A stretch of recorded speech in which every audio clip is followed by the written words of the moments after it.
Hello and welcome back my friend. मैं आज आपके लिए लेके आया हूँ संपूर्ण क्रांति का एक महत्वपूर्ण ऑब्जेक्टिव जो आपके एग्ज़ाम में हर हालत में इसी से पूछे जाएंगे। आप इनकी तैयारी कंप्लीट कर लें और अपने आप को प्री जांच भी कर सकते हैं। ये ऑब्जेक्टिव सीरीज बोर्ड एग्ज़ाम के दृष्टिकोण से बनाया गया है जो आप स्टूडेंट्स के लिए बहुत बहुत ज़रूरी है। इनको ध्यान से समझें और प्रयास करें इनको बार बार देखने का, समझने का। ओके गाइज, संपूर्ण क्रांति ये आपका 100 मार्क्स हिंदी का तीसरा चैप्टर है और यहाँ से जितने भी एक्सपेक्टेड ऑब्जेक्टिव थे वो मैंने यहाँ पे कलेक्ट किया और आपके लिए मैं ये ऑब्जेक्टिव लेके आया हूँ। ये आपका 100 मार्क्स हिंदी का तीसरा चैप्टर है और इससे पहले अगर आप इनका समरी स्टार्ट करते हैं हम लोग। Let's start. आ रही है नंबर 1 ये से स्टार्ट होने वाली है। पहला ऑब्जेक्टिव आपके सामने आ रहा है स्क्रीन पे। आइए जुड़ जाइए। फर्स्ट ऑब्जेक्टिव आपके सामने आ रहा है स्क्रीन पे, प्लीज वेट। जयप्रकाश नारायण के बचपन का नाम क्या था? आप सभी जानते हैं जयप्रकाश नारायण के बचपन का नाम क्या था? तो बाउल, option C is the correct. किसने कहा था अभी ना जाने कितने मीलों इस देश की जनता को जाना है? किसने कहा था जी? किसने कहा था अभी ना जाने कितने मीलों इस देश की जनता को जाना है? नेहरू जी कहा था। Option B is the correct. Option B is the correct. Nehru ji ने कहा था। आपको ध्यान देना है, मैं नाम बोल रहा हूँ, ऑप्शन जो है मैं नेहरू जी बोल रहा हूँ। ये मत समझना कि ए बी सी डी, ये मत सीखना। मैं क्वेश्चन का सीधा आंसर बोल रहा हूँ। नेहरू जी ने कहा था कि अभी ना जाने कितने मीलों जाना है। किस अस्पताल में दिनकर जी का निधन हुआ था? किस अस्पताल में दिनकर जी का निधन हुआ था? दिनकर जी राष्ट्र कवि थे जो जेपी के बहुत अच्छे दोस्त भी थे। तो उनका निधन जो है किस अस्पताल में हुआ था, बता सकते हैं आप लोग? किस अस्पताल में दिनकर जी का निधन हुआ था? मतलब रामधारी दिनकर जी का निधन किस अस्पताल में हुआ था, ये आपको बताना है। दिनकर जी भारत के राष्ट्र कवि हुए जो बिहार के अपना थे और जयप्रकाश नारायण के बहुत अच्छे दोस्त थे। Option C is the correct. Jayaprakash Narayan को किसका दलाल कहा गया? जयप्रकाश नारायण को किसका दलाल कहा गया? आप सभी जानते हैं अमेरिका का। ऑप्शन 5, क्वेश्चन नंबर 5 आपके सामने आ रही है। जयप्रकाश नारायण के स्वास्थ्य पर निगरानी रखने वाले डॉक्टर का नाम क्या था? जयप्रकाश नारायण के स्वास्थ्य पर निगरानी रखने वाले डॉक्टर का नाम क्या था? डॉक्टर रहमान था। क्वेश्चन नंबर 6, जयप्रकाश जी को किसका भाषण सुनकर अमेरिका जाने की प्रेरणा मिली?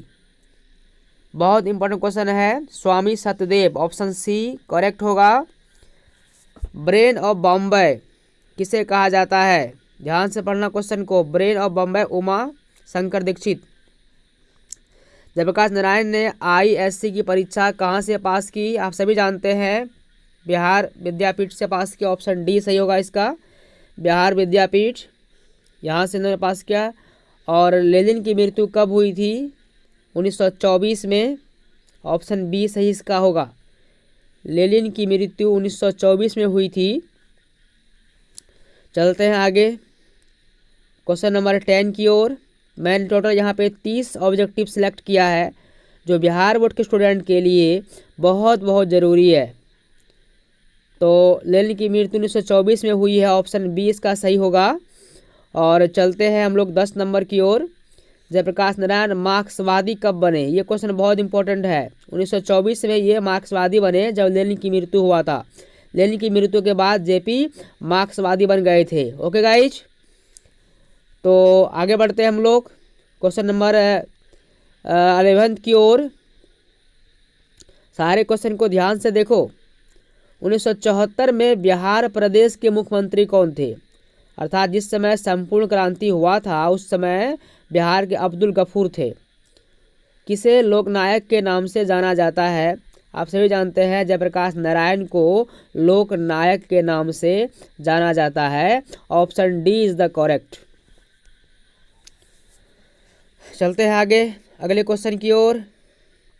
Question number 13 is coming soon on the screen. Jayaprakash Narayan का जन्म कब हुआ था?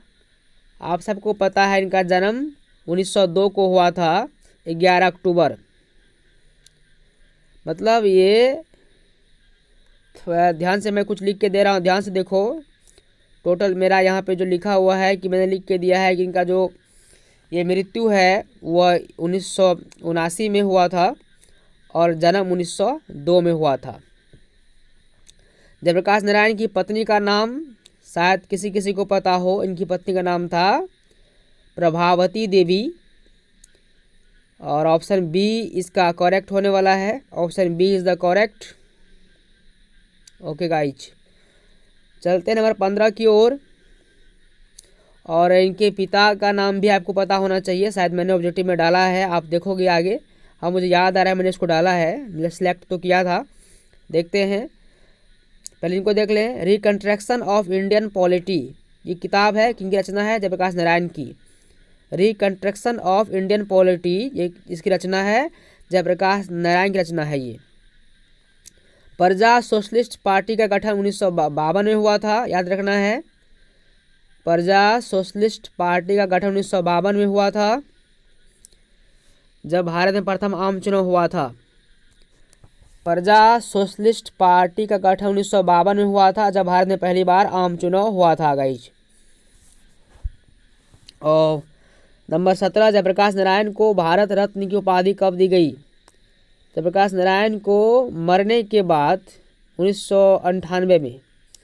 जयप्रकाश नारायण को भारत की जनता किस नाम से याद करती है? लोक नायक, मतलब लोगों का हीरो, जनता का हीरो, लोक नायक। 19 नंबर, जयप्रकाश नारायण ने संपूर्ण क्रांति वाला ऐतिहासिक भाषण कहाँ और कब दिया था? आप सभी को पता है, पटना में 5 जून 1974। ऑप्शन डी सही होगा। नंबर 20 की ओर बढ़ते हैं हम लोग। थोड़ा आगे बढ़ाओ जी वीडियो को। नंबर 20 पे चलते हैं। सारे क्वेश्चन इंपॉर्टेंट है एग्जाम के दृष्टिकोण से। जयप्रकाश नारायण ने किस साल छात्र आंदोलन का नेतृत्व किया था? 1974 में। मैंने कहा ना 5 जून 1974 में, तो ऑप्शन बी सही होगा। चलते हैं 21 नंबर की ओर, आगे बढ़ाओ। 21 नंबर पे जयप्रकाश नारायण के पिता का मैंने कहा ना हर्षु दयाल, ऑप्शन सी सही होगा। और ये जो जयप्रकाश नारायण को समाज सेवा के लिए किस पुरस्कार से सम्मानित किया गया? तो ऑप्शन बी सही होगा, मैग्सेसे सम्मान। ये 1900 उसको मिला था 1965 में। जयप्रकाश नारायण को समाज सेवा के लिए मैग्सेसे सम्मान, बी सही होगा। और ये पुरस्कार उनको 1965 में मिला था, मैग्सेसे सम्मान। और बढ़ते हैं 23 नंबर की ओर। जयप्रकाश नारायण मद्रास में अपने किस मित्र के साथ रुके हुए थे? एक व्यक्ति था मेरे ख्याल से ईश्वर अय्यर। हाँ, ईश्वर अय्यर के यहाँ रुके हुए थे। ऑप्शन बी इनका सही होगा। हाँ, ऑप्शन बी सही होगा। और 24 नंबर पे आ जाते हैं। जयप्रकाश नारायण के अनुसार देश का भविष्य किसके हाथ में है? और यहाँ पे ऑप्शन ए नहीं होगा, ऑप्शन बी भी नहीं होगा। हाँ, ऑप्शन सी जो है इनका, ऑप्शन सी इनका करेक्ट होगा। ओके गाइज, 25 नंबर चलते हैं। दिनकर जी को किसके घर पर दिल का दौरा पड़ा था? ये बहुत अच्छा क्वेश्चन है कि दिनकर जी को जो रामनाथ जी गोयनका थे, जो तमिलनाडु के रहने वाले थे, इनके घर पे दिल का दौरा पड़ा था इनको और इनकी डेथ हुई थी। संपूर्ण क्रांति का नारा किसने दिया था? Very very VVI, Jayaprakash Narayan ने दिया था संपूर्ण क्रांति का नारा। नंबर 27, पुलिस के बड़े उच्चाधिकारी ने किसके मुंह से सुना था कि जयप्रकाश नारायण नहीं होते तो बिहार जल गया होता? हाँ, नंबर डी में चले आओगे, इसका आंसर होगा उमाशंकर दीक्षित जी थे। और यहाँ पर मैंने शॉर्ट में दीक्षित जी लिखा है, इसका पूरा नाम उमाशंकर दीक्षित है। 28 नंबर चलते हैं। जयप्रकाश नारायण किस मित्रता को ठोस मानते थे? जयप्रकाश नारायण जो है वो अंडरग्राउंड जमाने की दोस्ती जो थी, ऑप्शन बी सही होगा इसका, क्योंकि जिस समय वो लोग जेल गए थे या अंग्रेज थे उस समय दिक्कत है। जयप्रकाश नारायण किसको भाई कहते थे? नेहरू जी को भाई कहते थे। ऑप्शन सी सही होगा इसका।